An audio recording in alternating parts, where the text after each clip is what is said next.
2.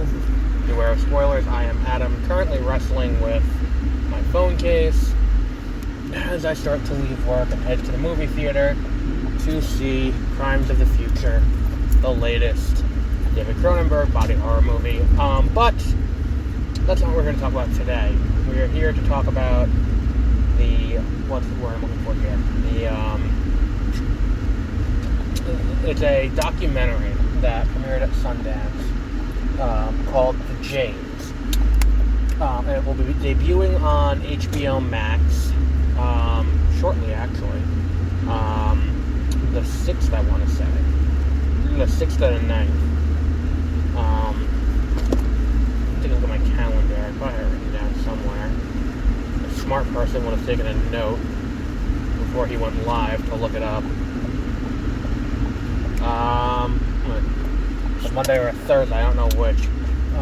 But either way, it is impending within the next week. Let me look it up. Alright, I was totally wrong. June 8th at 9 p.m. So, no part of that was right. So June 8th at 9 p.m. you'll be able to watch The Janes, which is a documentary about the Jane Collective. For those of you who don't know what the Jane Collective is, as I didn't when I started watching this. The Jane Collective was a group of women who, in Illinois, namely Chicago, created an organization to provide safe abortions for women who needed abortions.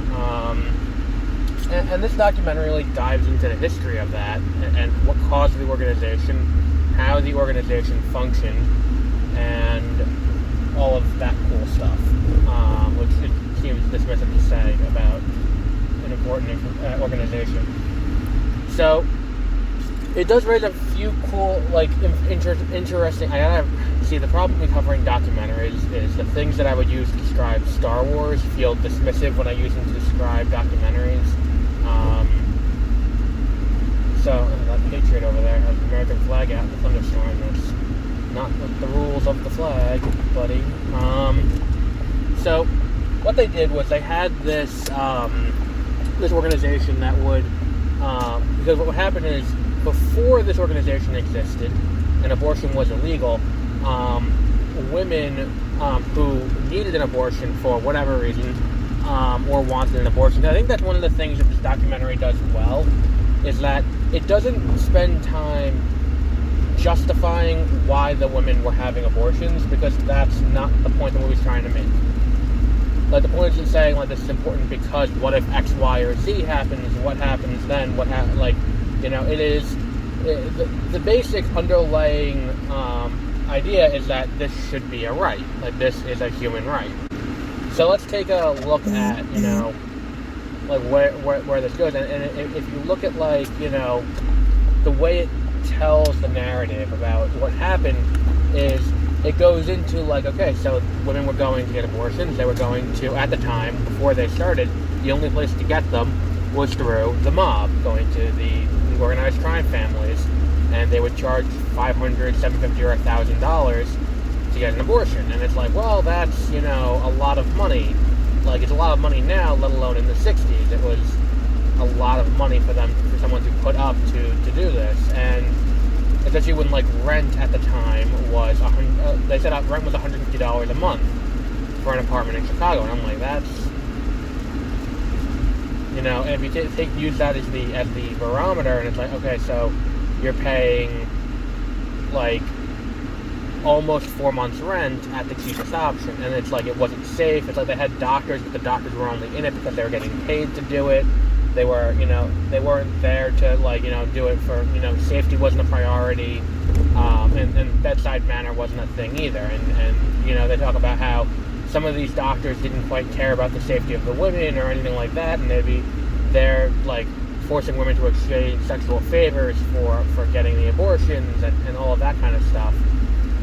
So then the Jane Collective comes along, which is, they originally partnered with someone who claimed to be a doctor, and then that person, eventually taught them how to perform them. And then it was this group of women who were helping other women get safe abortions, rather than, going through all of these other channels to get them if need be.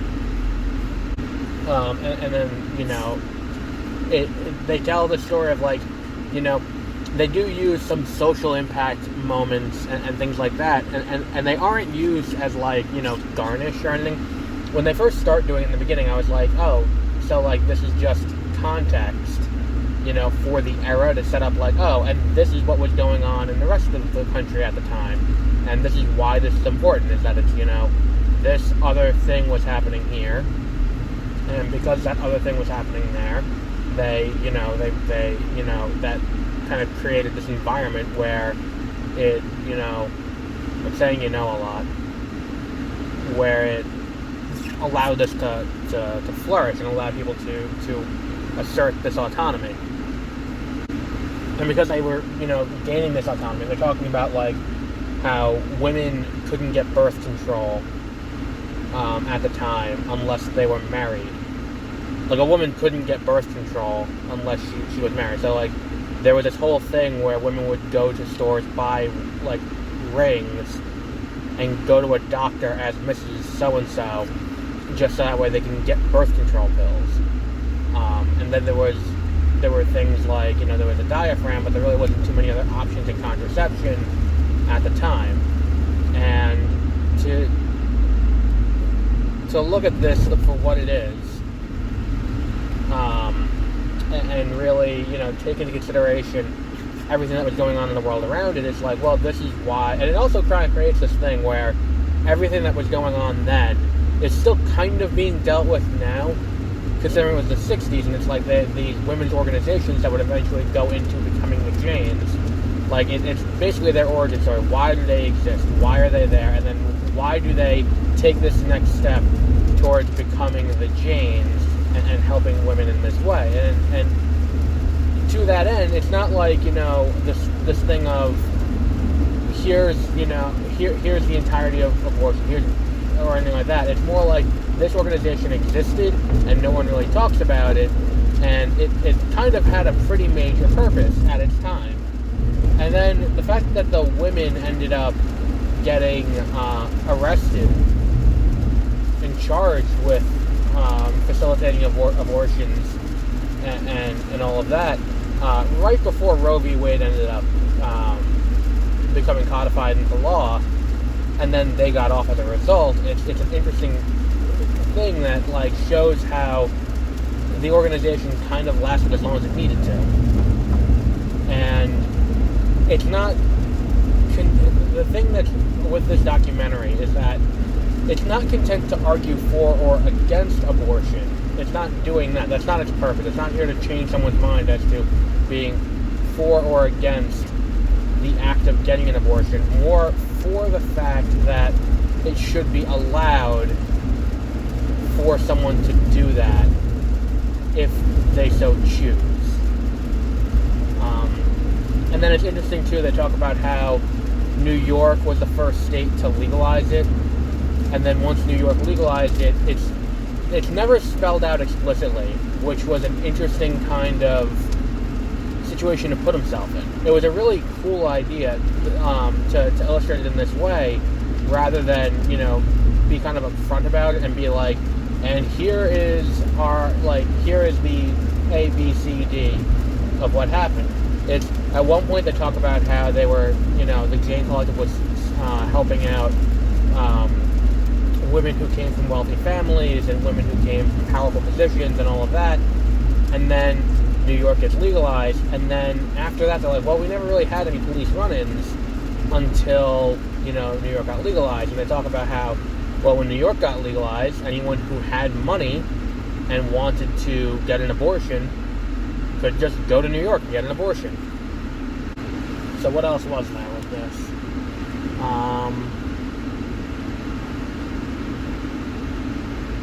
There is the...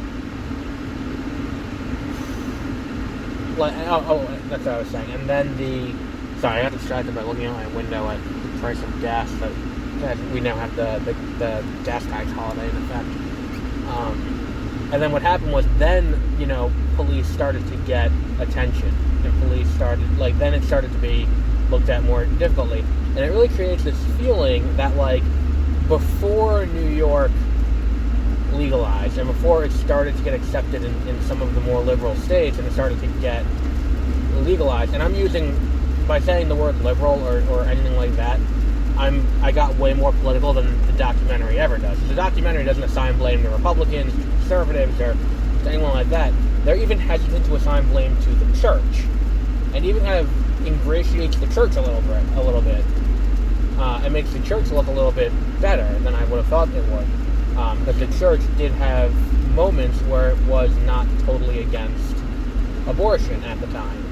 One specific church, but not all the churches, as evidenced by what's going on with Nancy Pelosi right now.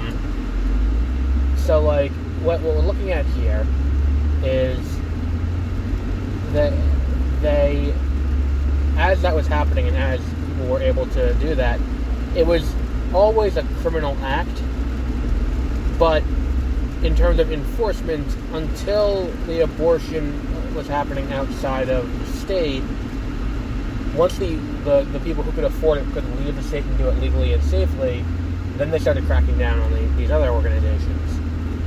And it's like they talked about how they did it, and it's really interesting how, because it was illegal, they really portray this as kind of a true crime documentary, but for something that should not be a crime, and it really juxtaposes really well.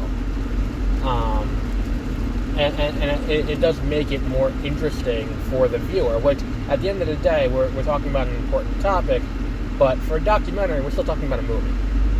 It is still a motion picture that, while it is teaching something important, and it is giving us this, this information that maybe you didn't know about, because, like, I consider myself reasonably well-read, and I've never heard of the Jane Collective until I saw there were 2 movies about it at Sundance this year, 1 documentary, and then there was also a movie with Elizabeth Banks coming out later this year. Considering all that's going on in the news right now with Roe v. Wade, I am surprised that HBO didn't try to do a theatrical event for this, because while it may be in poor taste to try to shove it out in theaters, purely because of what's happening, it is also, the kind of thing that I'm surprised, well, maybe just the Warner Brothers Discovery merger didn't happen soon enough at the time, because the way that Discovery's been running that company, it would 100% be something they would do. Fucking Todd Phillips in charge of the DC universe, fucking real. So, yeah, I think that there's a lot to, this documentary is really well done, and it really explains the history really well, and it's mostly, and I think that what I like about it is that it's mostly testimonial. There is no narrator. It's not like a Ken Burns documentary or a or a documentary from Michael Moore, where it's like a little bit of there's a lot of like what's what I'm looking for here? A lot of narration, or like the director or the writer is trying to force you along the path to the conclusion that they want you to do, where it's kind of like, where it's more like a bunch of testimonials designed to just present the information. There is no conclusion it's trying to force you to. It's just kind of being like, okay, so here is all of the information. We're going to lay it out for you in front of you, and you can do what you will with it. You can, you can take it however you want. And it's better. Me personally, in terms of a documentary, I prefer that to, like, and here is someone dictating the entire story to you, and it's like, here's what needs to happen, here's what happened, and here's, everything that goes along with it. It would be, like, it's an interesting approach, almost. It's a more interesting approach, because it feels less like you're being preached to.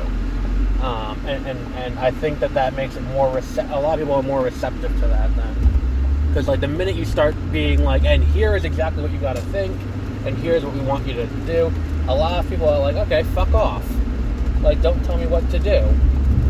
Like, I will, like, it allows you to form your own conclusion. Now, it is a very guided path to get from point A to point B, point A being before you start the documentary, and point B being the end of the documentary. Like, it's a very guided path to get along that road, but at the same time, you're not, forced to get to the end and see the conclusion that the filmmakers wanted. And it does allow for more personal growth, and it does, I think part of it is if people are gonna change their minds, being explained what happened, and just being like, here are human accounts of what happened, is probably gonna do a lot more for the general public than just being like, well, we say this. You're probably gonna reach more people that way, if that's the goal here. So yeah. So we will wrap up there for today. Well, for this segment. We have tonight, we are seeing Crimes of the Future, the latest David Cronenberg movie. And that will be in about an hour. I'm seeing it, give or take a little bit. 6:04, my movie starts at 7. And then we get, what's the one after that? Is there anything on tonight that I can think of? I don't think there is. I think we're clear until, what's it called? I think we're clear until, Friday? Oh no, tomorrow I'm seeing Watcher, which is another horror movie. This one's also out of Sundance. It's a very Sundance-heavy week. I really got theme music for Sundance. We get to debut the new theme music for horror movies tonight. That's what I'm looking forward to. Because I made that last night. I think it's a little spooky. If you enjoy what we're doing here, please subscribe and give us 5 stars on iTunes. The more people subscribe and the more ratings we get, the more people we can, reach, and also we can eventually get onto Rotten Tomatoes, which will help out a lot. So yeah. So I think that's it for right now, and we'll be back in about 2 hours, give or take, with another episode about Crimes of the Future. Assuming I don't get up and walk out, as apparently did half of the audience at Cannes. But we will see. So until then, have a great rest of your week.